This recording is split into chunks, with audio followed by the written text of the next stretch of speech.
New to this format, just want to go over some things. First of all, bienvenidos, welcome. Um, Wherever you are in the world joining us today, we're glad to have you join us on this International Society for Quality of Life Studies webinar, Quality of Life in Latin America. We do have four wonderful speakers, which we will introduce shortly. First of all, just a couple of things. Again, remember, if you are not presenting, we would ask that you please turn off your video, turn off or push mute just to preserve bandwidth. If you have questions or comments throughout the presentation, you can take your chat or your cursor and move it down to the chat bar below. Feel free to type in any question in English or Spanish or whatever down there, and we will address that at the end. We'll have a time for questions and answers at the end of all of the presentations. So be sure to address that if you want to go ahead and type that in. I'll do a quick test one. If you are not familiar with Zoom, you can see that at the bottom there. Okay, without further ado, I think we'll go ahead and get started. Just a reminder that this is presented by the International Society for Quality of Life Studies. We are recording this webinar. We'll be posting it up on our YouTube channel in a couple of days and send that out to everyone in case you have to hop off early or you're not able to follow with us the entire time. If you wanted to share this at the end, we'll be happy to have that link available to you. This is a free webinar, and we are grateful for our presenters who are here with us today. We're going to start it off with Dr. Graciela Tonon, and she's going to go ahead and give her presentation here. Graciela, I'll go ahead and turn it over to you. You have control over the screen, I assume, yes? Okay, thank you very much, Cheryl. Thank you very much. Well, hello, good morning, good afternoon, whatever you are today. Thank you very much for all the people that are with us and all my colleagues at this panel, and especially for Dr. Ruth Van Hoven that is with us and is one of the authors that inspired myself to begin to write about this topic. So thank you very much, Ruth, for staying with us. Okay. We will speak about quality of life in Latin America. This is the first ISQOLS webinar like this with different members of ISQOLS trying to show the work of ISQOL in Latin America. And I particularly will speak about quality of life in Latin America in times of pandemic, with focus in the use of research results in public policies. So very welcome.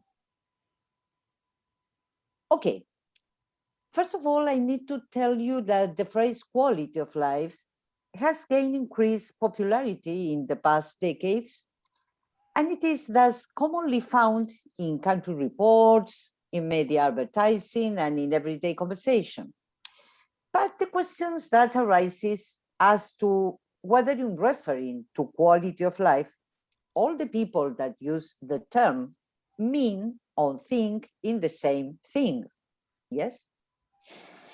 It was not until the 70s that the concept of quality of life emerged as a reconceptualized response that considered well-being to be dependent not only on material aspects, but also on human values. Traditionally, economic indicators were used to measure people's living conditions until the movement of the so-called social indicators was initiated. And although economic indicators still have a prominent role in the studies on the characteristics of populations, the study of quality of life has achieved scientific maturity, and it has even been considered as a specific area in the field of social sciences. In 1995, ISQOLS, the International Society for Quality of Life Studies, was founded with the general purpose to promote quality of life studies worldwide and encourage interdisciplinary research in the fields of politics, social behavioral sciences, economics, and discipline related to development and environment. ISQOL has become an international forum for researchers for different parts of the world working in this field. with the goal of coordinating their cooperation efforts in order to develop theory, measurement methods, and intervention programs to engage quality of life and have an influence on the policy-making circuit of countries. We need to remember that in 1998, ISQOLS prepared a document originated in the discussion of the pioneering researchers in the field, in which it was recognized that quality of life can be measured at both a subjective and an objective level. So we can say that quality of life is an interdisciplinary concept that offers the possibility of a new theoretical outlook for working on people potentialities with a community entourage that includes the analysis of the socio-political context, where each person is considered a protagonist. Thus, we can state that quality of life presents a social and political reality that is necessarily based on an integrated respect for human rights. So let's speak now about the pandemic. At the beginning of last year, the COVID-19 pandemic appeared, changing the life of all of us and all the human beings in the planet.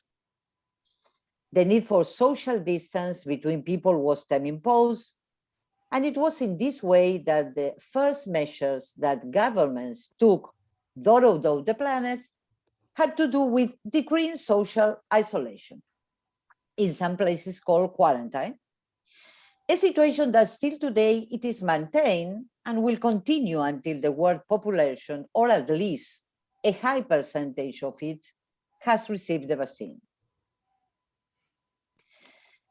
The pandemic situation also produced a necessary reapproachment between the world of science and the world of politics.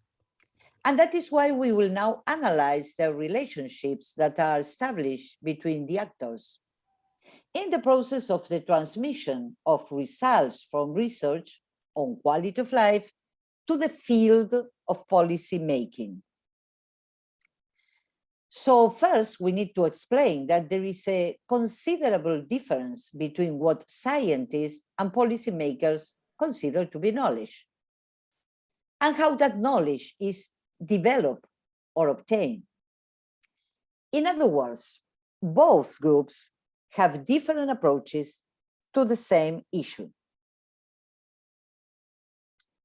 In the case of social scientists, they generally see knowledge as something that is theoretically and methodologically defensible. And in the other hand, policymakers see knowledge as something that comes from experience. The goal of scientists is to advance science. They are interested in publication, patents, and professorships, and less interested in the circle of the social policy. Policymakers, by the way, are more interested in solutions that can be generally applied to a wide variety of problems, and their goal is to obtain popular support. We can identify some differences between these two groups, namely the objectives of each group, the vocabulary that each group uses, the conception of the truth, and the time they really have to work.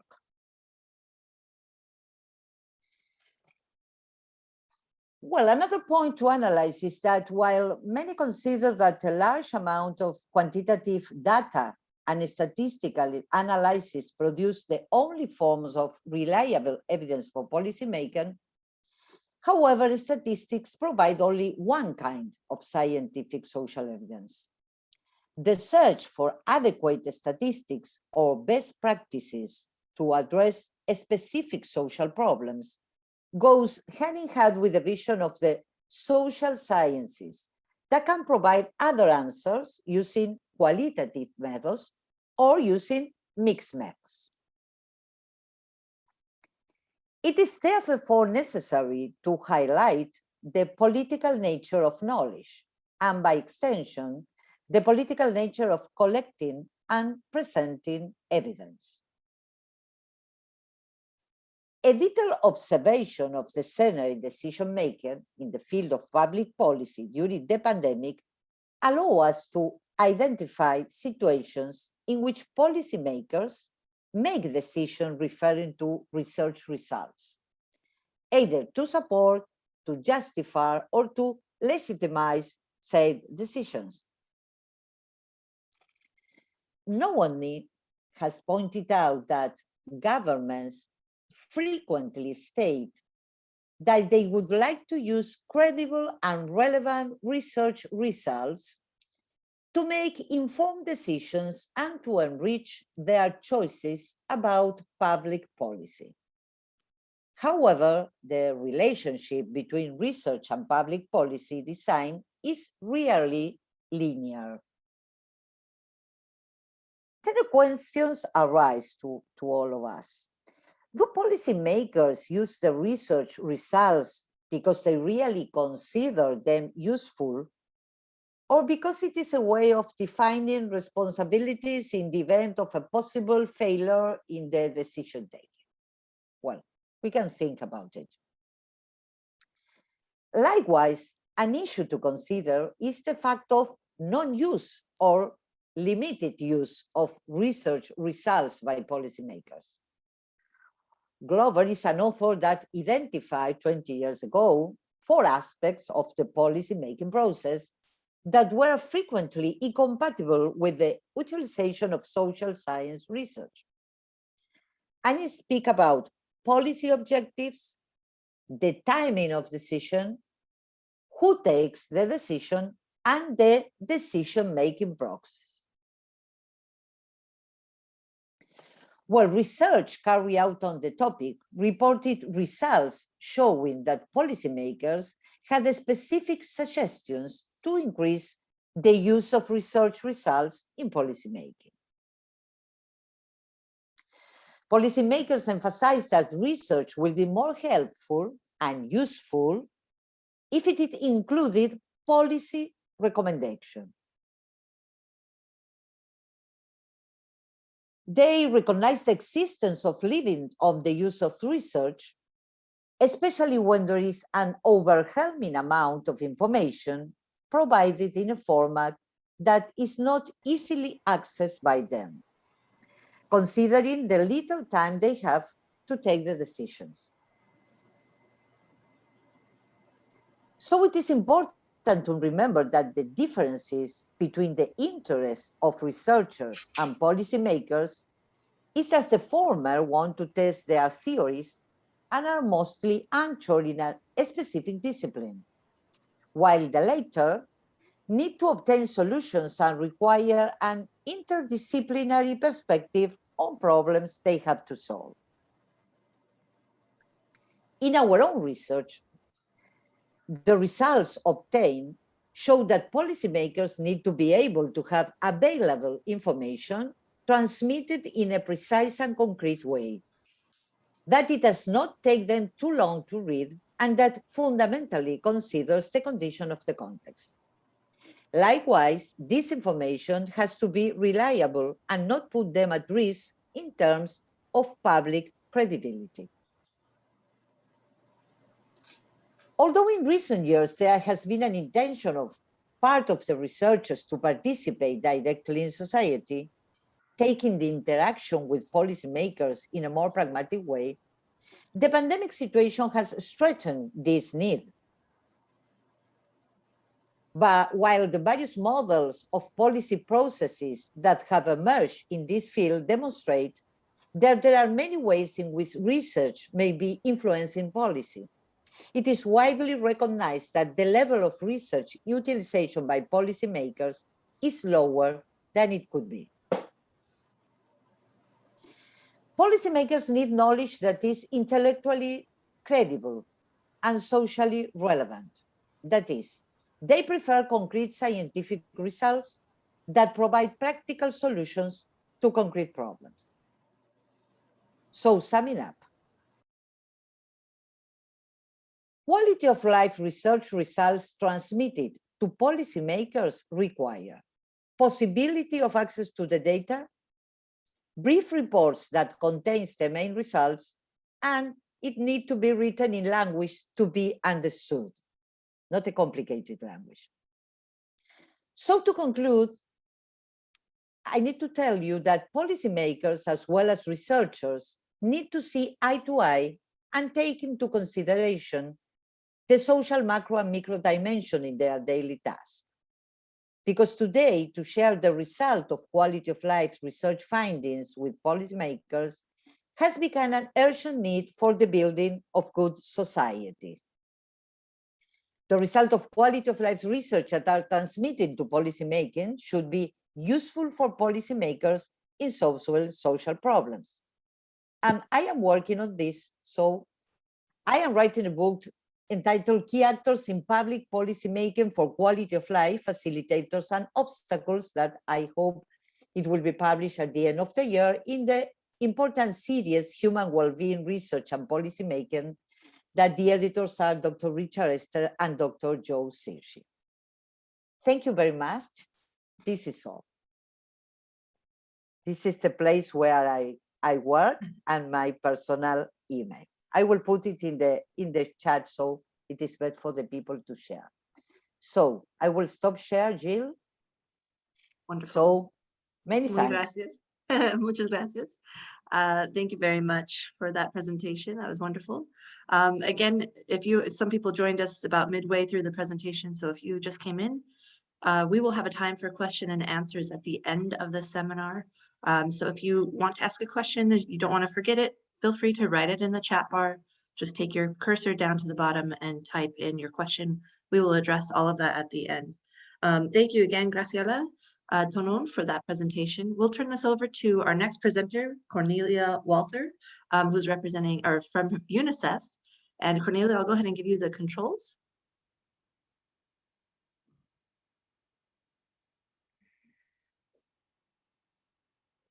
Not yet. Not yet, it's coming. Hold on one second.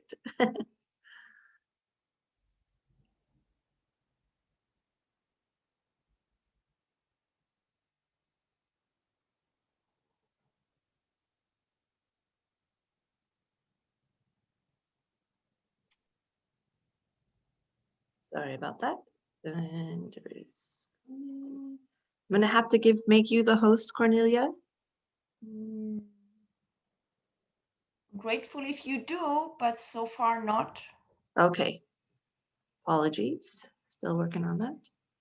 But maybe one sentence of transition. I'm really honored to speak on this panel. So thank you so much. And thank you for placing me as the second and after somebody who has presented so amazingly and extensively the whole range of Syrian conditions that's right now out there. The paradigm shift that I'm going to talk about in a couple of minutes is basically trying to take some of this micro and macro down to the practical level. And if ever we have the time, I'm going to show a very brief video from Haiti, if time allows, and otherwise you will find it on the website. Yep.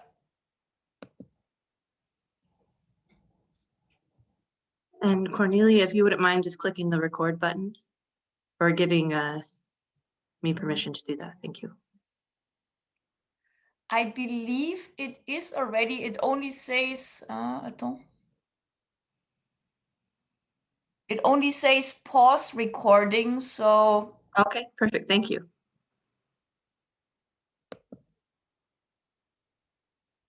Can everybody see my screen?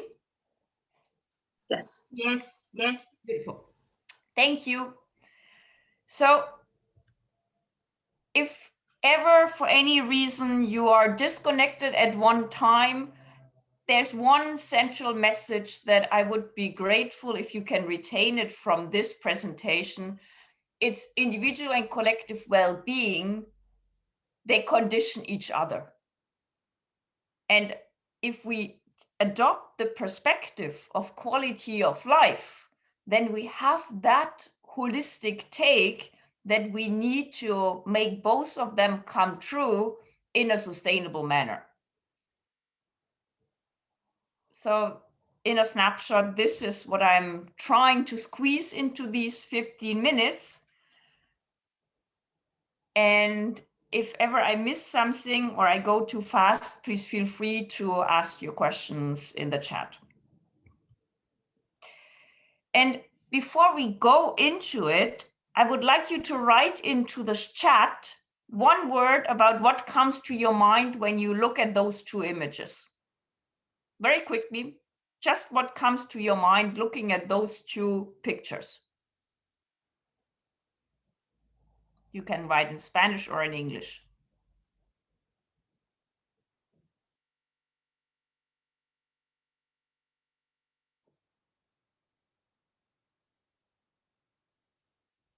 Yep.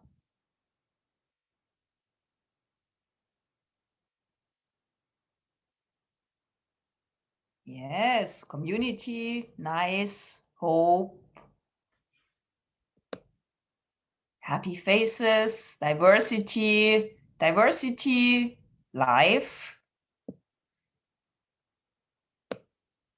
flourishing. Thank you. The reason why I'm showing you this is that for both of those, we tend to focus very much on the outside for whatever goes right or forever what goes wrong. We look at the petals that are depleted, we look at the colors that are fading, we look at the unhappy faces or the symptoms of disease, but we tend to omit looking at the roots. And for one reason, and this is where the paradigm that I'm quickly going to talk about starts, where we usually stop, at the roots of our unhappiness, which are equal to the roots of our quality of life in the long run.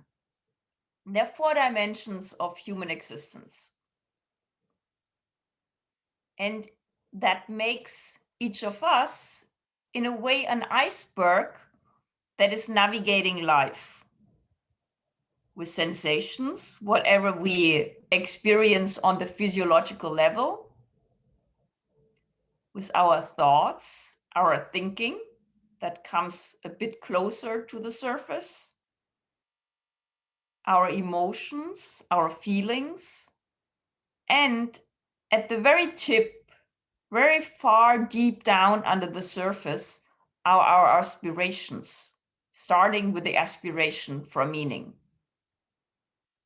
Now, if we apply that to Maslow's pyramid that probably most of you are familiar with, it very much corresponds to the fact that we focus on the socle, on that bottom that is the biggest, that sticks into the face, but we tend to omit the peak, the self-transcendence, the sense of meaning and purpose.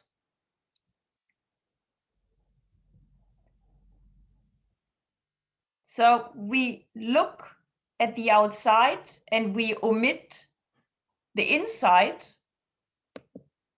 But if we objectively look at quality of life and at well-being in the long run, then the inside is just as important, if not more, for our subjective understanding of happiness,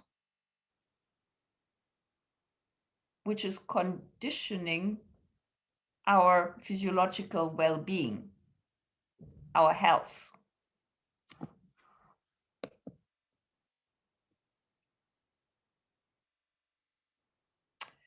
And now this connection between the 4 dimensions is a two-way street. And if we want to influence one dimension, we need to not only address all of them, but also the interplay in between them. And that change, that influence can be from the inside out, and it can be from the outside in. And this is why I come back to what I said at the beginning. Our individual quality of life and our collective welfare, they are two sides of the same coin. This is another way to look at it, where we take the iceberg and we turn it into circles that represent the human being, like an onion, if you like. We have the outer surface, which is the interface between the outside, the society that we evolve in, and our inner being. And from there, it goes further down until we reach the soft core of our being, which may be equal to spirituality or other elements. And this whole package that makes us who we are is conditioning our behavior, what other people notice about us. Now, making our individual four-dimensional reality is something that mirrors the society that we evolve in, with individuals that are part of families, that are part of society, and that ultimately, together with nature, form planet Earth. And the reason why this juxtaposition of the individual and the collective multidimensionality is interesting is that it makes the abstract saying we can make quality of life a reality for everybody, something that is very concrete and pragmatic, that begins at the core of the center with the aspiration of individuals for meaning. So what is Posé, this paradigm that I've been speaking about? It's a composition of 4 principles, with starting to find your aspiration, your quest for purpose, to work with your emotions rather than being the victim of it, to train your thoughts, because they are your entry points to the emotions, and to constantly learn from sensations, constantly learn from experience, thus what's going on around us, the outside-in phenomenon. Why? Because change starts from the inside out, with our aspirations, which influence what we feel, think, and hereby how we experience our environment, which in return influences what we do, shaping our experiences in turn. And because change is nurtured from the outside in, with our experiences that influence what we do, remember, and repeat, which leads to changes in our neural pathways. And therefore, repeated behavior eventually shapes who we are, and based on that, what we become. Nothing happens in a vacuum. Everything is connected. Now, this paradigm is not just sounding nice and another way of framing quality of life, but it's based on multidisciplinary underpinnings from psychology, neuroscience, economics, behavioral insights, social development, medicine, evolutionary biology. It can be said from all of these disciplines, and you are welcome to explore the books that have the references on the website, that humans are motivated by meaning, driven by emotion, prone to intellectual bias, quick to judge, and able to learn at any age. The outcomes of this dynamic determine our quality of life as a person, as a community, and as a society. If we take this, if ever you want to contemplate some of this, once this symposium is over, there are 4 to get started, and which are the 4 macro questions to apply this at the individual level. Why are you here? Purpose. Who are you? Personality. Where do you stand in life? The position that you occupy. And what are you doing to align your aspirations and your actions?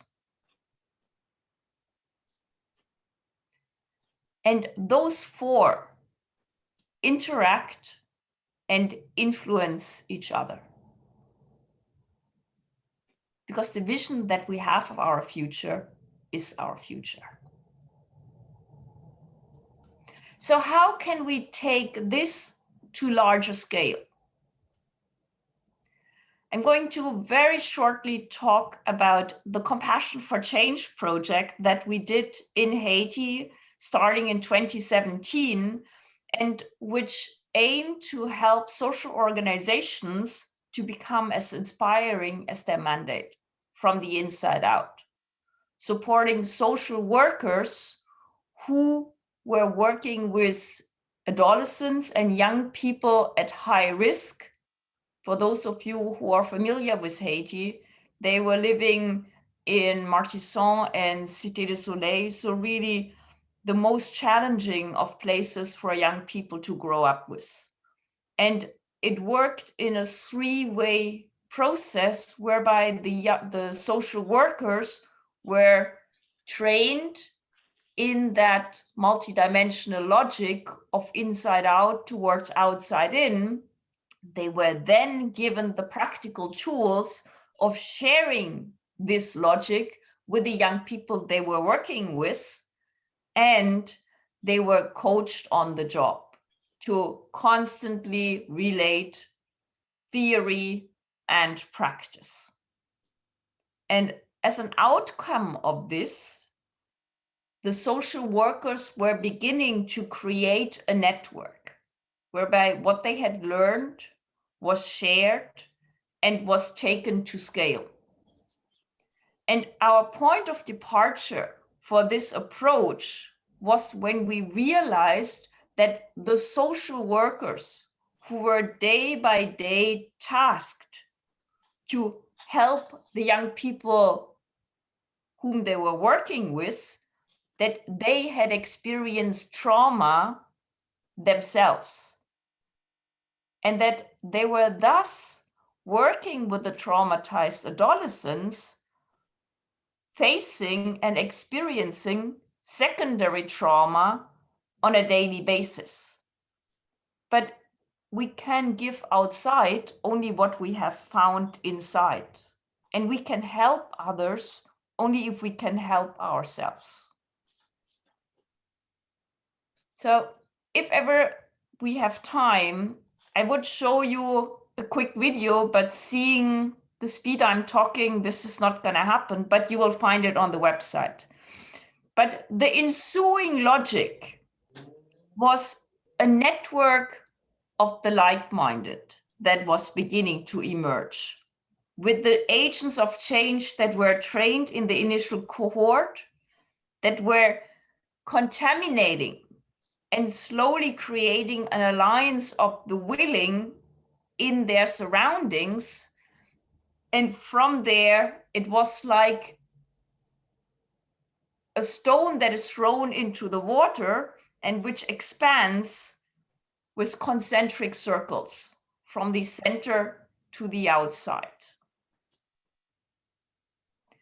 So now, if we talk about COVID and why 2020 has opened a chapter of opportunity.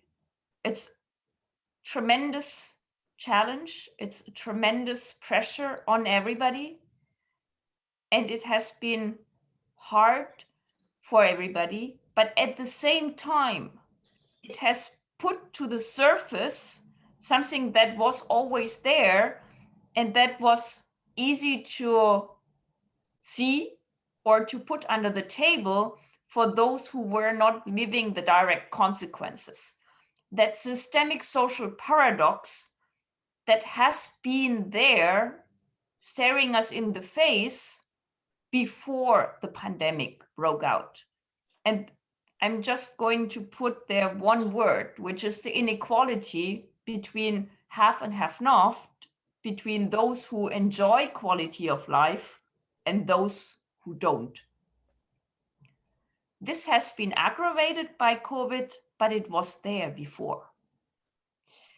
And this presents us with challenges in the short term. Yes, we need to get a grip on the pandemic. In the medium term, because those who were facing the most drastic consequences of that pandemic need a relief for the foreseeable time, but also in a long-term perspective, because we can't just go back to the status quo that was accepted as a given before the pandemic. If we really are serious about quality of life that means something for everybody, then we need to look at the overall paradox that we have living in and accepting for too long. And that means a sense of responsibility that addresses everybody, but which may have as a gift coming out of it 360-degree benefits for everybody. And that entails everybody in the framework of a new social contract that is not just benefiting some, but all. A more systematic redistribution of have and lack, of have and have not, and a sense of local, regional, and global solidarity. So the conclusion is that individual well-being or quality of life is the cause and consequence of collective welfare, that one without the other is unsustainable, and that both can be promoted by systematically assessing and addressing the mutual interplay that connects them. Thank you. Thank you so much, Cornelia. That was a wonderful presentation. Appreciate that. Again, we'll have time at the end of all of our presentations for questions and answers. Next, we're going to move on to our next presenter, Mariano Rojas. And we'll find him real quick. I'm here.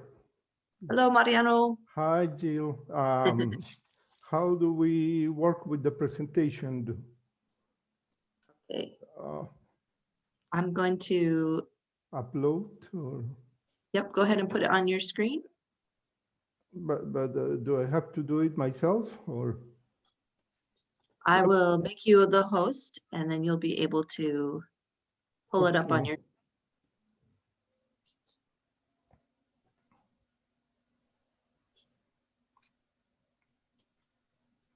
No.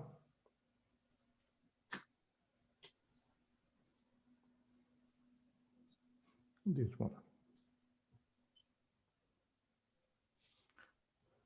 So you have it in. Yes. So if you click on okay, there you go. Perfect. It's perfect now.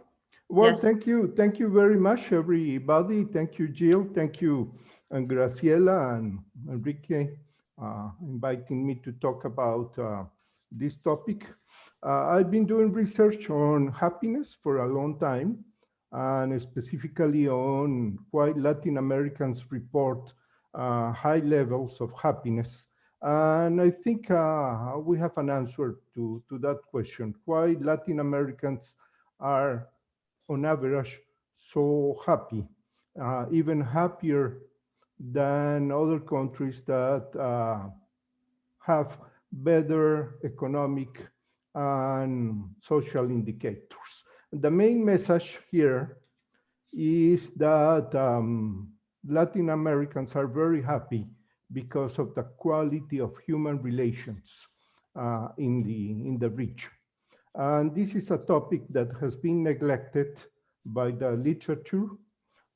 Research on quality of life, research on happiness usually talks about social capital, but social capital is a completely different concept. I will emphasize here a different kind of relations that are important for happiness and that are abundant in Latin America. And I will show you some data that corroborates this argument. There is a lot of good, high quality interpersonal relations in Latin America, and we have been neglecting that issue. I think this is important for development. Strategies of development should focus on sustaining this kind of interpersonal relations. Public policy, in special poverty and social programs, have usually neglected the role of interpersonal relations. Poverty programs usually emphasize this kind of income concepts, income poverty, or sometimes the multidimensional poverty, but you will not find there a role for interpersonal relations, and also any kind of social program. Because I'm arguing about the importance of human relations, let me present this letter. This is a very interesting letter from John Lennon. Everybody, I think, knows John Lennon, no? He sent this letter to Steve Tilston. Steve Tilston won in an interview, and he said, look, people so rich and famous as John Lennon, they don't have problems, no? And then John Lennon was in the audience, and he sent Steve Tilston a letter, and he says, being rich doesn't change your experience in the way you think. The only difference basically is that you have not to worry about money. You can spend on food, house, roofs, but all other experiences in life, emotions, relations, are the same for rich and poor people, famous and famous people. So this is important. It's about relations being important for life, and income does not change this kind of experiences associated to emotions and well-being. This is another very important work, almost 90 years ago, 1931. John Maynard Keynes, probably the most important economist in the 20th century, he wrote these essays on persuasion, and he was thinking about the society of their grandchildren, no? 75, 80 years in the future. This was 1931. And he was thinking about that in the future, the economic problem was solved. And then he says, once we solve the economic problem, we can go back to the most important problems in life, or real problems, the problems of life and human relations.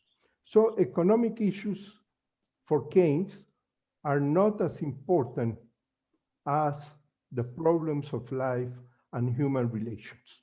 So we're talking here about a kind of major factor in life, human relations. This is recognized by Keynes, by John Lennon, but also by everybody in society, as I will prove in a few minutes. No?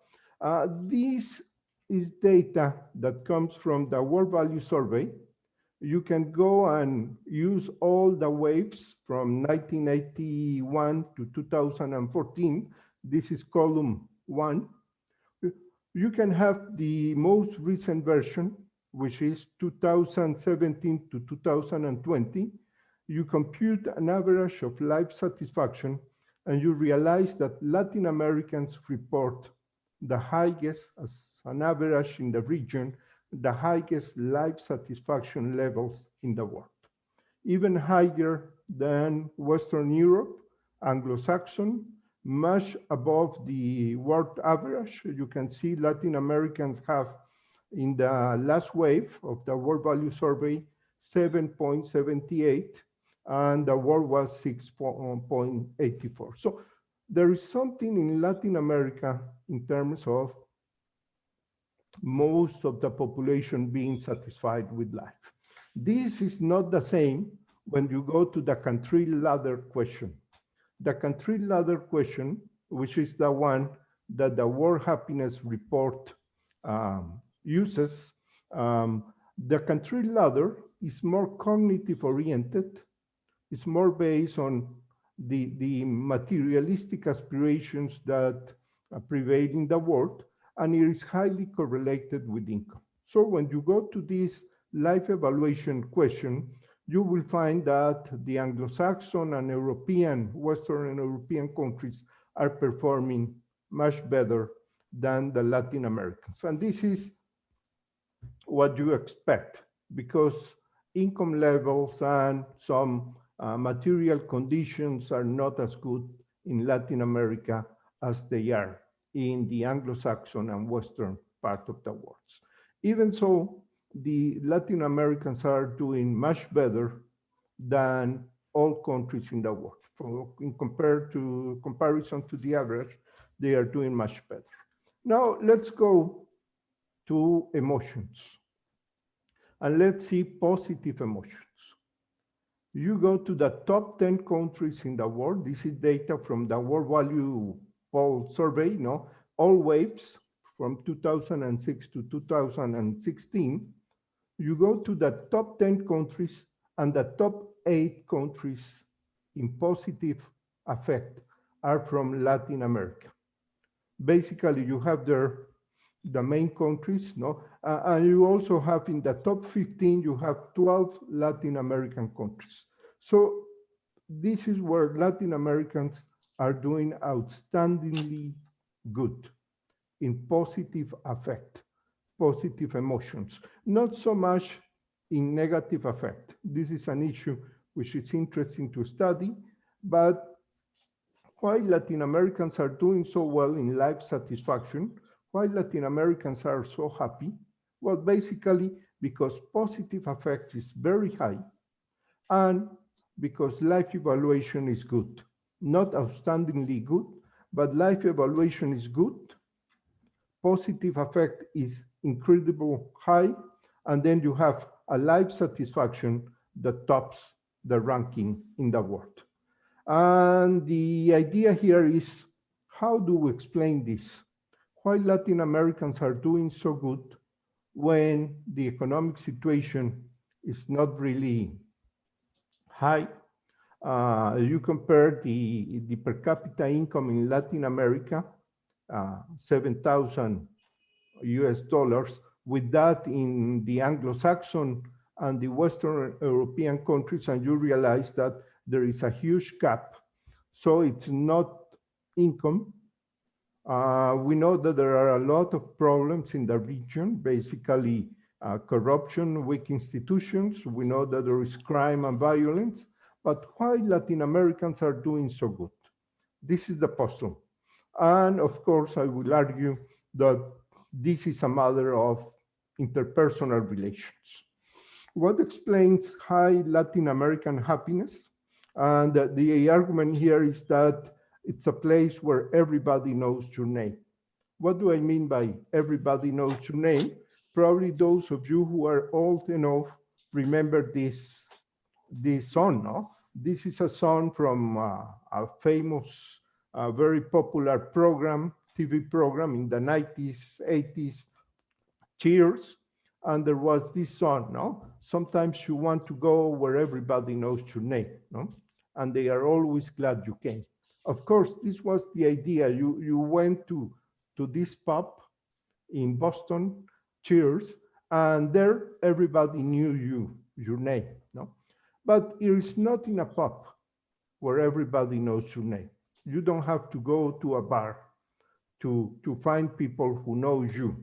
Basically, where do you have to go if you want to meet people who really know you? You have to go to the family, no? And this is the argument in Latin America. It's a society that is basically relational. Families are very important, and it's not just a couple. You include little kids and also grown-ups. You include your cousins, your aunts, your sons-in-law, daughters-in-law. You include grandchildren. It's a big family, and they're in this realm of relations. They know you. They know you as a person. They know your story, and they produce gratifying interpersonal relations. We run a study. I will not get here into the theoretical part of the argument, but the idea is that we need to distinguish between relations that are function-based. Function-based relations are relations focused not on the person you have in front, but on the purpose of producing something, something which is external to the relation. These function-based relations are not gratifying.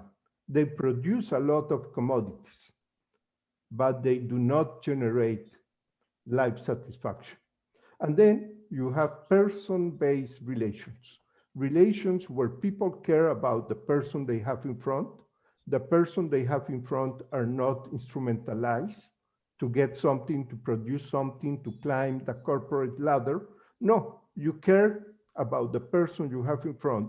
You know them. You take your time to talk about the aspirations, the problems, the context this person is in. And so you know each other, and you care more about the interpersonal relation than about the product you are supposed to generate.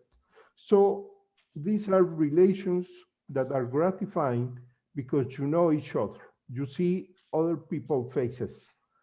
When you are more concerned about producing something, and that could be a merchandise or could even be a paper, than about knowing the other person, then you don't see the person you have in front.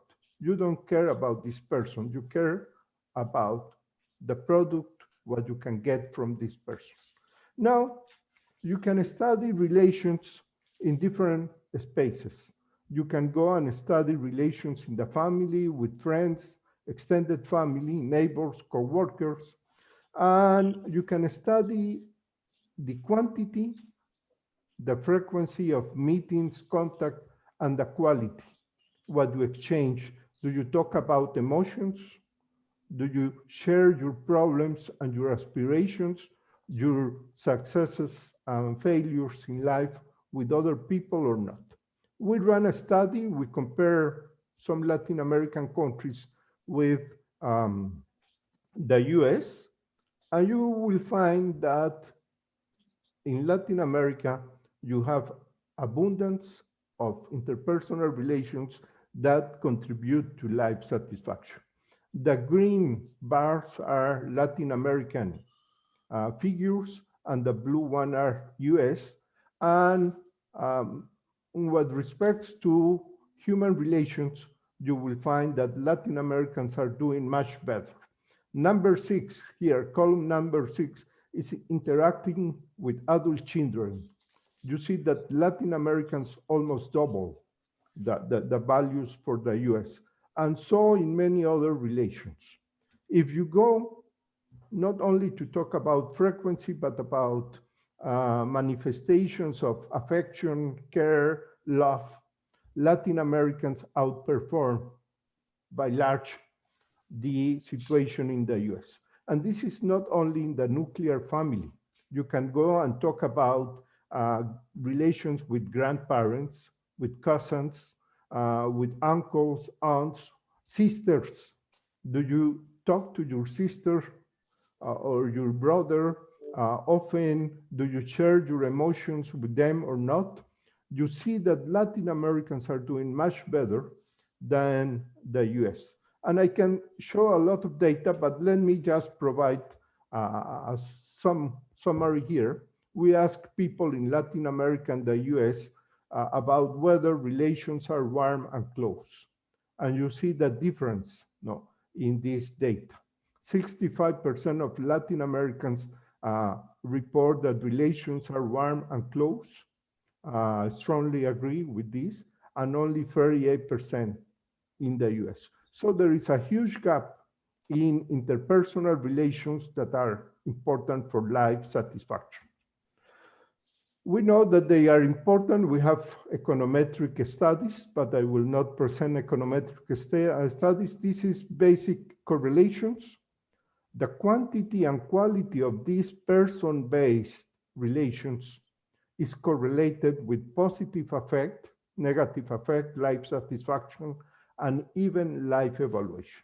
Furthermore, and this is very important, this quantity and quality of good relations is not correlated with income. This means that you can be poor, have a very low income level, and still enjoy a good quantity and quality of interpersonal relations in Latin America.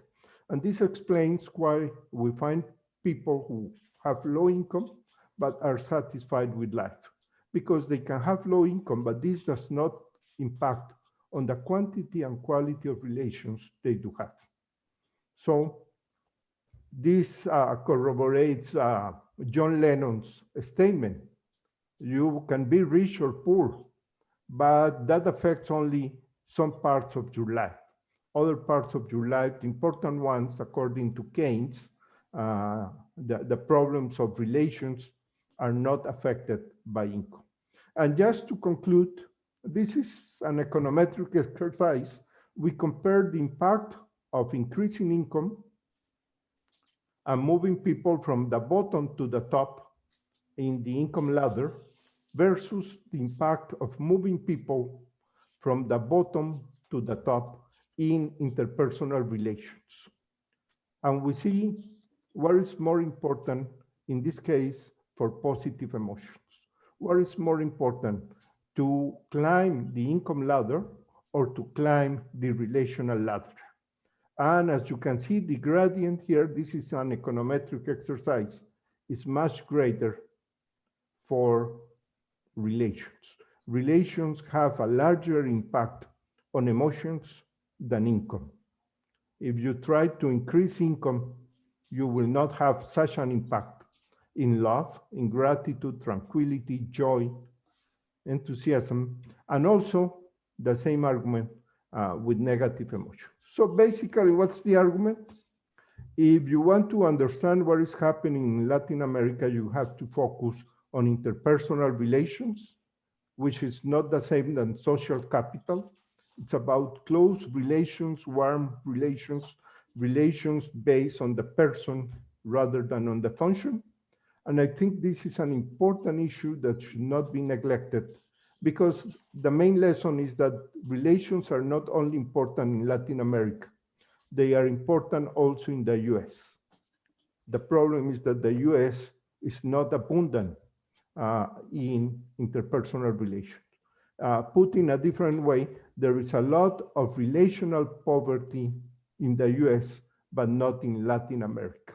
But quality of life scholars, I don't know why, have neglected this topic and have emphasized income rather than emotions, relations. That's my presentation, and I'm willing to answer questions at the end. Thank you, Jill. Muchísimas gracias. Thank you, Mariano. That was Thank you. wonderful. Again, if you're just joining us, remember we do have that time for question and answers at the end. Mariano, I'm going to go ahead and request permission, if you could click on that, and then we'll go ahead and turn that over to our next presenter. Where do I click? Right here? Yes, sir. Okay, thank you. Okay, our next presenter is Enrique de la Monica, and he's also representing UNICEF. Enrique, I'm going to go ahead and give you controls. Okay, thank you. And thank you also for the invitation, and all of you for having joined us for the last few minutes and being willing to listen to all of us. I'm the host now, right? I can share my screen? Yes. Yes, excellent, very good. I hope it does, yes. Okay, so I will be talking a little bit about the relationship between child poverty and quality of life, and specifically thinking about the relationship between material and non-material dimensions, a little bit following up on what Mariano was just saying. Let me start, if I can. The machine, again, decides not to work exactly when you're supposed to be. There we go. So, measuring poverty at the household level is okay, is perfectly fine. Whether you use multidimensional or monetary poverty and you care about children, this is not enough. This is not enough. It's okay, but it's not that good. Why? Why do we need to measure child poverty independently of what happens to the rest of the family or the adults in the household? Because the needs of children are different from the needs of the house of the adults. So we need to measure those needs or the satisfaction of those needs specifically, whether this is particular health interventions or going to school, etc. Money cannot always buy what children need. These things might not be available, the type of services that the children need. No matter how much money you have, the children won't be able to benefit from those. Increasing income within the household may harm children. I know this is a little bit counterintuitive to some of you, but think that the increased household income may be the result of child labor or adults working all day long. And that's clearly going to lead to neglect of children, which is not a good thing. Children suffering from many deprivations can be found outside of the households we classify as poor, whether we use multidimensional poverty or monetary poverty. The children, the poor children, become invisible in the household measurement. So that's why we need to have a specific measure of child poverty. And how do we go about it? How do we know? Well, we work in UNICEF, so we start from the Convention of the Rights of the Child, and fortunately, throughout the world, every day, there are many, way too many child rights violations, some of them really gruesome. However, not all of them constitute poverty. Child poverty is the non-realization of a subset of these rights. And these are the ones. I'm not going to read all of them. You can read there. They have something in common, which is they all need material things to be realized. Unlike a lot of other problems that children might have, like lack of privacy, no religious freedom, they could be in prison. These are other bad things that can happen to children, but they're not poverty. So when we think and when we measure child poverty, we concentrate on the rights that constitute poverty. Now, what about income? It's a separate issue. Income is a means to get these things, so we don't include it. And the other elements, we can do correlation, we can do causal analysis, but we should not include it as part of the measurement of poverty. And of course, all of those other things are all related to quality of life writ large, something which is much broader in scope than poverty. So child poverty is the non-realization of those rights that require material resources. In other words, not all of them, just those rights that we call the constitutive rights of poverty. So how do we measure them? Well, we look at those rights like lack of water, lack of health services, no education, or malnutrition, and then we check which are the children in these circumstances. And you see there are 7 children.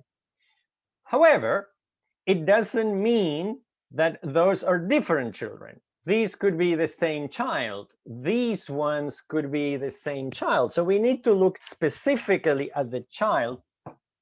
And for each individual child, we have to check if those rights that constitute poverty are realized or not. That's why we avoid this so-called dashboard approach, which tells us so many people, so many children have this problem, so many children have this problem, but we don't know if it's the same child or not.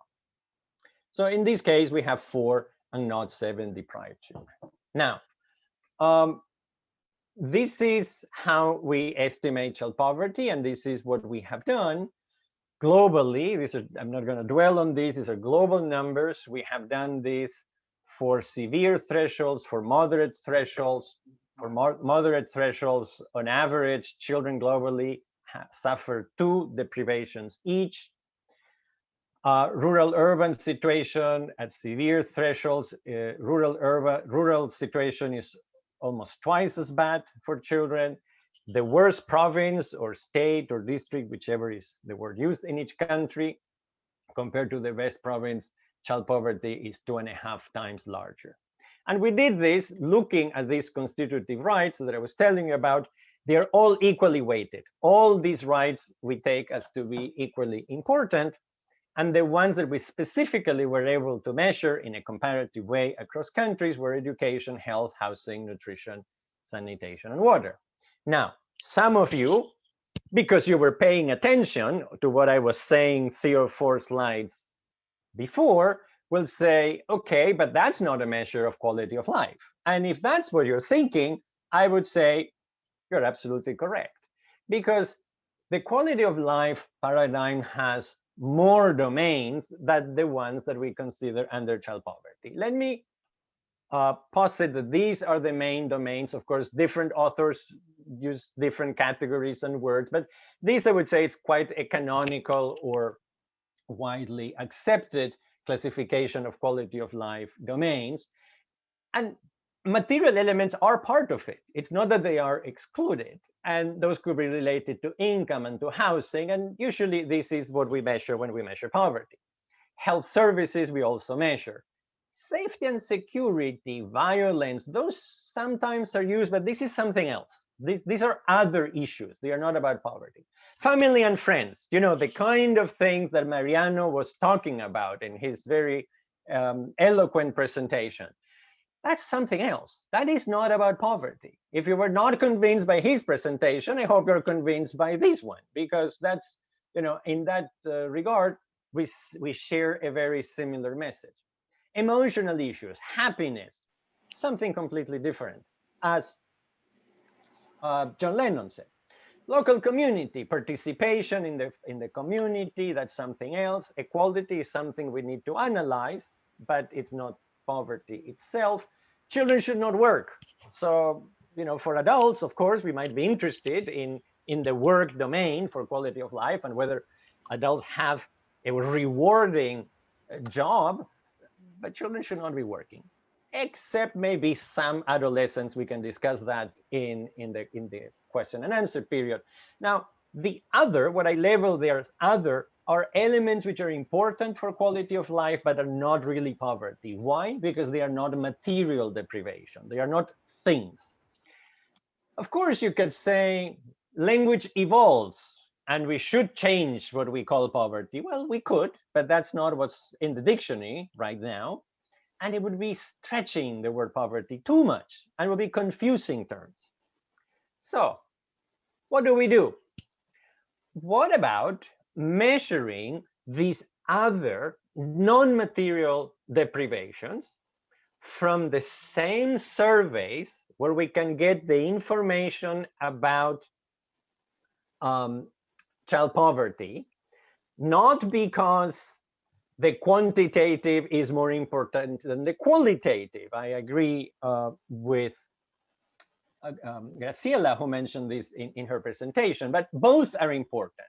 And we can talk about more the qualitative later.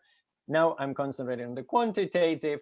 these are the kinds of things that we can measure for children in the same surveys where we measure child poverty, so that we can cross-tabulate the elements. And what we see here is that we can look at things related to community strengths, like the availability of birth certificates. We can have information on neglect, on family relationships, the number of interactions or activities with the adults, if the adults are helping with homework, issues of safety.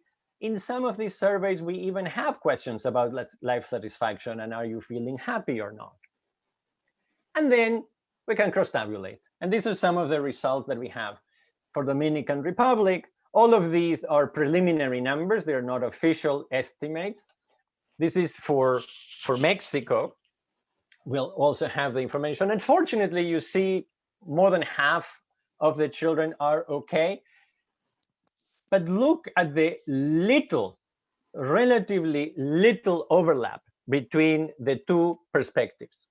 There is overlap. They are not completely independent. Dominican Republic, you can see 14% of all the children are suffering both from material deprivations in terms of child poverty and non-material deprivations. 14%, it's a large number. We have similar data for some South American countries like Paraguay and Suriname, and the pattern is usually the same. So the other thing that we can do, and that's one of the advantages of separating the material from the non-material, is that we can look at child poverty and correlate it to the other problems. In this case, this is information on birth registration. And the first thing we can see is that the non-poor are almost twice as likely to register the births of their children than the non-poor. But if you look at the gradient in terms of more and more simultaneously suffered deprivations, meaning the poorer those children are, the less likely they are to be registered. And this is the type of information which could be very useful for policy discussion and for policy design, because it can tell us exactly where the problems are, who are the children that are suffering from these problems, and more importantly, what other problems do they have? So we can have a really holistic approach to the well-being of the children. In conclusion, monetary poverty is the simplest and oldest way of measuring these issues. Multidimensional, we have been doing this for half a century or more. The interesting stuff is the new things. The quality of life, time, relationships, aspirations, as Cornelia was describing in her Passé paradigm. Really important things for individuals, and that when you solve them for individuals, they can expand and make good life for all of us. Those things we should also measure, and we can measure, and we should combine them because there is overlap, although it's not congruent. And we're going to be working on doing time trends on this. But the important thing is to keep the conceptual distinction, because we should not be adding apples and oranges in the same measurement. And not adding them that way allow for correlation and simultaneity analysis, and as I said earlier, for better policy design. Thank you very much. This is where I stop. And I don't know how to make Jill the host anymore. So I hope you can do it. Otherwise, I can get out and come back in. No problem. I just requested it from you, so you should be able to see a So button you there. grabbed it from me before I could give it to you. Okay, that's okay. That's fine. No problem. No problem. Thank you so much, Enrique. That was a wonderful presentation. Thank you to all of our presenters. I'll ask for all of our presenters if you could just go ahead and show your videos. And we'll have this time for question and answers now. We do have a few questions in our chat room that I'll address first. If you are still with us and you'd like to ask your question, feel free to go ahead and turn your video on, turn your microphone on. Fermina Rojo Perez, are you with us still? You're welcome to ask that to Graciela, or I can ask it for you. Give you a chance. Fermina, are you with us still? I see you. We'll wait for her to ask to start Yes, video. Fermina, I think is here, but I don't know. I read her question in the chat. Sure. So we Hello, can, hello, there she is. everybody. Hi. I'm here. Hello.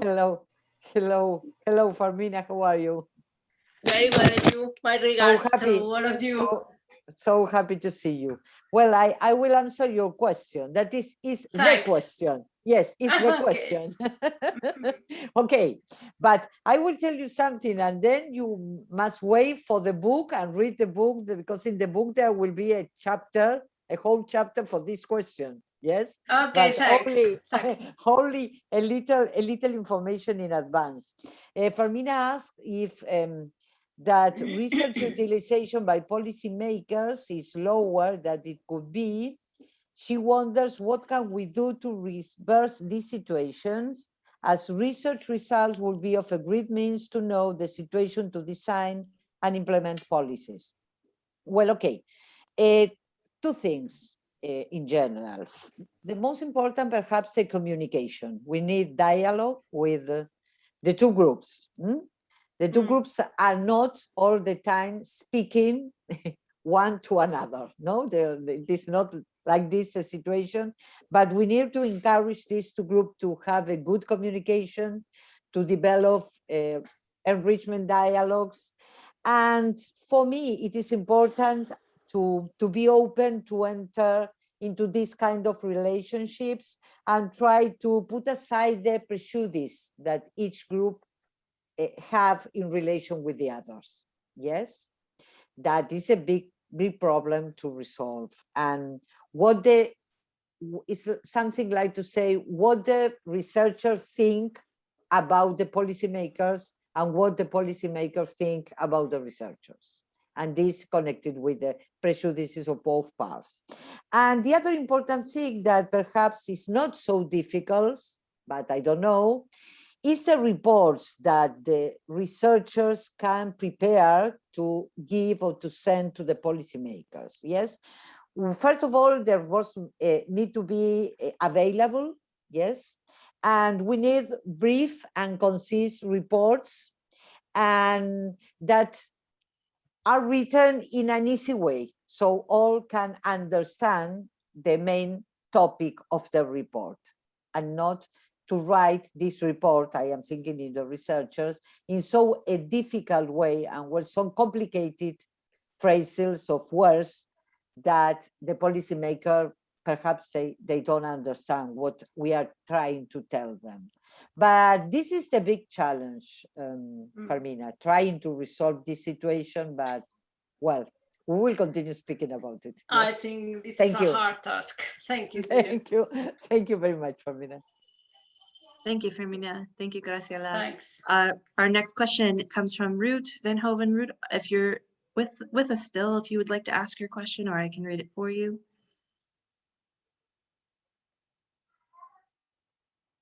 And this one is for Mariano. The question is, well, Ruud, are you with us? Yes, here I am. And the question is whether you can have too much of family ties. And if we look around the world, then we see that in East Asia, especially in Japan, one of the reasons why the Japanese are not too happy is that their, ties are very strong and even suffocating, limiting choice pretty much. So that's one thing. The other thing is, I saw in Mariano's picture, that's big family. There's also a limit to how many intimate ties you can maintain. So I think it's not just a matter of more, but there must be an optimum. And I wonder, Mariano, whether in your data you see an optimum that at least when the number of contacts is concerned, that you see a lowering of happiness. Thank you, Ruth. Nice seeing you. Very glad to see you. And well, I think it's not a matter of strong, but of gratifying relations. And then you have to study what kind of relations you have, because you are referring to Japan, and the term you use is strong relations. And the one I'm using is gratifying and person-based interpersonal relations. So it's a matter of quality of relations, not whether they are strong or weak. That's one of the points. I think the main trade-off is not between a few and a lot of relations, but between relations and other activities, basically the generation of income. In development, the theory of development, these industrial countries emphasize the production of merchandise and the idea that you can access life satisfaction through the purchasing and of many things, assets, commodities, so on. And I think that the allocation of time that matters is whether you spend more time producing income or producing gratifying relations. That's the important trade-off. And what we found with the data in the US is that relations are also important in the US. So the problem is not that they don't care about relations. They really care about relations, but probably the system, the whole economic system induces them to overproduce in income and to underproduce in relations. So I think that's the most important trade-off. Of course, you could speculate about diminishing returns and that moving from 20 to 100 friends does not make a difference. Well, that's diminishing returns. But moving from 3 to 5 probably makes a difference, or also moving from function-based to person-based relations makes a difference. So I think it's an issue that is important even in the Netherlands, no? And I would be very glad to test that with you. It's an empirical issue, not something to discuss, but something to run a study, an empirical study. What we find is that relations are important everywhere, but some societies have more of that than others. It's like saying that income is important everywhere, and some societies have more than others. It's the same with relations. Of course, it matters what kind of commodities you have and what kind of relations you have. That's also important. I agree. I agree. And in the next study, we should have a closer look at what the quality is, because there are different qualities in relationships. We're working on that. Yeah. Okay, I look forward to. And nice seeing you. Great, thank you, Ruth. We do have one more question from Maria Angeles. Are you still with us? I could ask it on your behalf. The question is, could the speakers indicate where they have their presentations published, in which paper or reports? They have all been very instructive. Yes, because nowadays I am working with a lecturer from the University of Cusco, of San Antonio of Cusco in Peru. And we are working about self-reported poverty. Really, I found very, very suggestive the four presentation. I found so many new ideas. For instance, regarding the presentation of Mariano, I understand that it's completely different, the concept of relational wealth with the traditional social capital that we consider in the happiness studies. It's very suggestive for me, these new ideas. Regarding the presentation of Enrique, it's very clear when he presents the difference between poverty and quality of life. And it's very, because we can find a lot of composite indicators about multidimensional poverty without a very clear and very rigorous conceptual framework, because people put together many indicators mixed with a mathematical method. But I think that the most important in this kind of study is the conceptual framework. And I like very much the ideas of Enrique. Regarding Graciela, nowadays I am working with the hospital in Granada regarding the COVID, and the COVID with the relationship with socioeconomic factors. And I think that is very important in order to communicate with people from hospital, with people from enterprises, not use a very technical language in our work. I think that we as academic or researchers, we should transmit the intuition more than the technique, the econometric, the statistic. And this is, I think that this is a key point in order to communicate with the real, with the real world, with people, with policymakers. So I would like to have the information, not in this moment. I put my email direction in the chat because I'm very interested in reading and studying of your papers or reports. Thank you very much for your presentation. Jill, I want to tell something to Maria de Los Angeles about it. Well, what I mean is not to avoid telling the policymakers about statistics. Try to make the statistics not so complex, not so difficult, because there are some words that we use every day, very common for us, but not for the rest of the people that are not dedicated to this topic. So it is important to try to make a connection, to make a relation, so we can speak. And then even we are telling these things, try to tell the things in not so a complicated way. This is the idea. Yes, because it is important that they have the precisely information.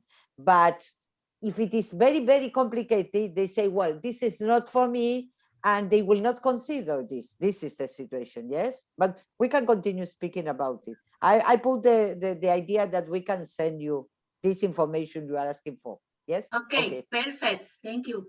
No, thank you. Thank you so much for that question. We do have a time for maybe one or two more questions if anyone else would like to ask. There's nothing more in our chat box, but if you would like to ask a question, feel free. While we're waiting for that, just want to remind everyone about our upcoming conference coming up in August, the 23rd through the 27th of August. The deadline for abstract submission is actually today. So if you have not submitted your abstract, please go online to isqols.org and select our conference link. The call for papers and details is there. We hope to see all of you, and we're hoping to have some more presentations from Graciela, Mariano, Enrique, and Cornelia as well. So please plan to join us then. Any other questions from anyone?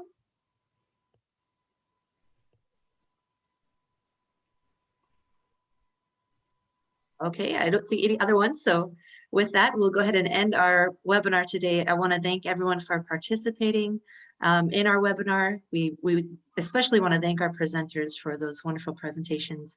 I do want to remind you that we will be sending out the recording of this seminar on our YouTube link. We'll also be sending out all of the PowerPoint presentations and the links that all of our presenters referenced. So you'll have those details. Reminder, if you are a member, we do have a membership forum that we'll be posting specifically about quality of life in Latin America. We'll send out that as well, and you can access that at any time from here on out. So please stay tuned. Check your email frequently from office@isqols.org. With that, we'll go ahead and end our webinar, and I want to thank everyone for participating. We hope to see you all in August again at our presentation, at our conference, I'm sorry. So thank you again. Thank you, Jill. Bye-bye. Gracias. Bye. Adiós. Muchísimas Adiós. gracias. Adiós. Thank you. Bye-bye. Bye. Gracias. Nice seeing you. Muchas gracias. Adiós. Adiós. Dios, gracias. Bye, bye.